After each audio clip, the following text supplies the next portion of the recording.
ಬೆಂಗಳೂರಿನ ಕಿಮ್ಸ್ ಹಾಸ್ಪಿಟಲ್ನಲ್ಲಿ ಹೈರಿಂಗ್ ನಡೀತಾ ಇದೆ.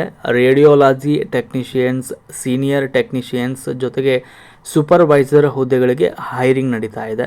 ಇಲ್ಲಿ ಕ್ವಾಲಿಫಿಕೇಷನ್ ಬಂದುಬಿಟ್ಟು ಡಿಪ್ಲೊಮೊ BSc ಇನ್ ರೇಡಿಯೋಲಾಜಿ ಆಗಿರಬೇಕು. ಜೊತೆಗೆ 1 ವರ್ಷದ ಅನುಭವ ಕೂಡ ಹೊಂದಿರಬೇಕು. ವಾಕಿನ್ ಇಂಟರ್ವ್ಯೂ ನಡೀತಾ ಇದೆ. 28 ಮೇ 2025ರಂದು ಈ ಒಂದು ವಾಕಿನ್ ಇಂಟರ್ವ್ಯೂ ನಡೀತಾ ಇದೆ. ಟೈಮಿಂಗ್ ಬಂದುಬಿಟ್ಟು ಮಧ್ಯಾಹ್ನ 3 ಗಂಟೆಗೆ ಇರುತ್ತೆ. ನೀವು ಅಪ್ಲೈ ಮಾಡಬೇಕಾದ್ರೆ ಇಲ್ಲಿರುವಂತಹ ಇಮೇಲ್ ಅಡ್ರೆಸ್ಗೆ ನಿಮ್ಮ ರೆಸ್ಯೂಮ್ ಕಳಿಸಿ ಅಪ್ಲೈಯನ್ನು ಮಾಡ್ಬೋದು. ಲೊಕೇಶನ್ ಬಂದುಬಿಟ್ಟು ಕಿಮ್ಸ್ ಹಾಸ್ಪಿಟಲ್, ಮಹದೇವಪುರ, ಬೆಂಗಳೂರು. ಇದೇ ರೀತಿ ಪ್ರತಿ ಕ್ಷಣದ ಉದ್ಯೋಗ ಮಾಹಿತಿಯನ್ನು ಪಡೆದುಕೊಳ್ಳಲು ಈಗಲೇ ನಮ್ಮ ಚಾನಲನ್ನು ಸಬ್ಸ್ಕ್ರೈಬ್ ಮಾಡಿ ಹಾಗೂ ಪಕ್ಕದಲ್ಲಿರುವ ಬೆಲ್ ಐಕನ್ ಪ್ರೆಸ್ ಮಾಡುವ ಮೂಲಕ ನಮ್ಮೆಲ್ಲ ಸರ್ಕಾರಿ ಮತ್ತು ಖಾಸಗಿ ಉದ್ಯೋಗದ ಮಾಹಿತಿಗಳನ್ನು ಪಡೆದುಕೊಳ್ಳಿ. ನಮಸ್ಕಾರ.